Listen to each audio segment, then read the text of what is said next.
আচ্ছা বন্ধুরা, 19শে নভেম্বর শুভমান গিল তো অস্ট্রেলিয়াকে ক্যাচ দিয়ে আউট হয়ে গেছিল, কিন্তু কালকে গিল গুজরাটের হয়ে লম্বা লম্বা 6 মারছিল, কিন্তু তারপরেও গুজরাটের কোনো লাভই হয়নি, কারণ তারপরেও গুজরাট শেষে ম্যাচ হেরেই গেছে। এক কাজ করি বন্ধুরা, আপনাদের শুরু থেকে বলি। আসলে কালকের ম্যাচে পাঞ্জাব প্রথমে টসে জিতে ফিল্ডিং করার সিদ্ধান্ত নেয়, তারপর খুব তাড়াতাড়ি পাঞ্জাব ঋদ্ধিমান সাহাকে আউট করে দেয়। তারপর এই বছরে প্রথম খেলতে আসা কেন উইলিয়ামসন এসে একটু ভালো তো খেলে, কিন্তু সেও 26 রান করে আউট হয়ে যায়। ঠিক তারপরে সাই সুদর্শনও একটু খেলার চেষ্টা করে, তবে সেও 33 রানের মাথায় আউট হয়। আর পাঞ্জাব কালকে গুজরাটকে নিঃশ্বাস নেওয়ার সময় দিচ্ছিল না। পাঞ্জাব গিলকে আউট করতে পারছিল না বলে উল্টো দিক থেকে অন্য প্লেয়ারদের তারা আউট করা শুরু করে দেয়, কিন্তু তারপরেও শুভমান গিল একা নিজের ঘাড়ে গুজরাটের দায়িত্ব তুলে নেয় আর খুব সুন্দর খেলতে থাকে। গিল এত ভালো খেলছিল যে পাঞ্জাব শেষ পর্যন্ত তার উইকেট পর্যন্ত নিতে পারেনি, কিন্তু গিল শেষে ক্লান্ত হয়ে যায়, যার কারণে সে নিজের সেঞ্চুরি পূরণ করতে পারেনি। আর অন্য দিক থেকে তার খুব সুন্দর সাথ দেয় রাহুল তেবাটিয়া, যার ফলে গুজরাট 20 ওভারে 4 উইকেট হারিয়ে 199 রান করে 200 রানের টার্গেট সেট করে দেয় পাঞ্জাবকে।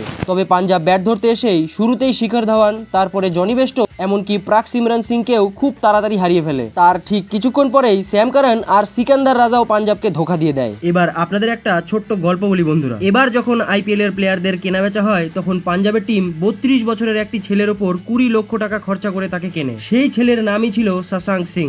কিন্তু পাঞ্জাব যখন শশাঙ্ক সিংকে কিনে নেয়, তখন তারা একটু কনফিউজ হয়ে যায়, কারণ পাঞ্জাব অন্য শশাঙ্ক সিংকে কিনতে চেয়েছিল, কিন্তু দুইজনের একই নাম হওয়ার জন্য ভুল করে তারা এই শশাঙ্ক সিংকে কিনে ফেলে। আর পাঞ্জাবের একটি ভুলের জন্যই এই শশাঙ্ক সিংই কাল 29 বলে ধোঁয়াধার ব্যাটিং করে 61 রান করে গুজরাটের মুখ থেকে একেবারে জয় ছিনিয়ে নিয়ে পাঞ্জাবের থালায় সাজিয়ে দেয়। শশাঙ্ক সিং কাল 210-এর স্ট্রাইক রেটে এত সুন্দর খেলে যে গুজরাটের ভালো ভালো বোলারদের ঘাম ছুটিয়ে দেয়, যার ফলে পাঞ্জাব এক বল থাকতেই এই ম্যাচ জিতে নেয়। স্পোর্টস জগতের সব রকম ছোট বড় নিউজ পাওয়ার জন্য আমাদের চ্যানেলটিকে সাবস্ক্রাইব করুন এবং পাশে থাকা বেল আইকনটি দাবাতে একদম ভুলবেন না। এই চ্যানেলে স্পোর্টস জগতের সমস্ত রকম খবর পাবেন সবার আগে।